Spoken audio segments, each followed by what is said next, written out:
ചന്ദ്രേട്ടാ, ഒരു കാര്യം ചോദിച്ചോട്ടെ? എന്തിനാ പാവൻ രാജമ്മ ചേച്ചീനെ? ഓ, ഇവിടെ എത്തിയോ ന്യൂസ്? സത്യമായിട്ടും അതെ, അവര് പാവാ. വർത്താനം പെരുമാറ്റവും ഒക്കെ കണ്ട ഭയങ്കരയാന്ന് തോന്നും, ചന്ദ്രേട്ടനെ പോലെ. പണ്ട് എനിക്ക് നല്ല ഓർമ്മയുണ്ട്. എന്ത് പറഞ്ഞാലും ചിരിക്കും. അച്ഛൻ്റെ പുന്നാര മോളായിരുന്നു. ഏതാശയം സാധിച്ചു കൊടുക്കും. അല്ലെങ്കിൽ വേറെ ജാതിക്കാരനുമായിട്ട് ഇഷ്ടമാണെന്നറിഞ്ഞാൽ ഏതെങ്കിലും അച്ഛൻ സമ്മതിച്ചു കൊടുക്കുമോ? നാട്ടിൽ പോയി വന്നാലുടനെ രജിസ്റ്റർ ചെയ്തോളാന്ന് പറഞ്ഞു പോയതാ കരീം. പിന്നെ അയാൾ വന്നില്ല. അന്വേഷിച്ചില്ലേ? അന്വേഷിച്ചു. പട്ടാമ്പിക്കാരനാണെന്നാ പറഞ്ഞത്. നോണ പറഞ്ഞതാ. പറഞ്ഞിട്ട് എന്താ കാര്യം? രാജമ്മ ചേച്ചിക്ക് ഒരു തെറ്റുപറ്റി. ഗർഭിണിയാണെന്ന് അറിഞ്ഞ അന്ന് അച്ഛൻ നാട് വിട്ടതാ. ജീവിച്ചിരിപ്പുണ്ടോന്ന് ആർക്കറിയാം?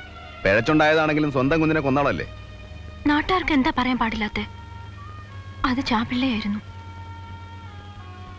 ഇപ്പൊ ആ ചായക്കട ഇരിക്കുന്ന പറമ്പ് രാജമ്മ ചേച്ചിയുടെ ഒക്കെ ആയിരുന്നു. 10-100 കൊടുത്ത് കൊച്ചുവർക്കി മുതലാളി എഴുതി വാങ്ങിയതാ. ചന്ദ്രേട്ടൻ ഇനി അവരെ ഉപദ്രവിക്കരുത്. ഞാൻ ആരുടെയും മെക്കിട്ട് കയറാനൊന്നും പോണില്ല. നാക്കിനെല്ലില്ല എന്ന് വെച്ച് പറയുന്നതിനൊരു ലൈസൻസ് വേണം.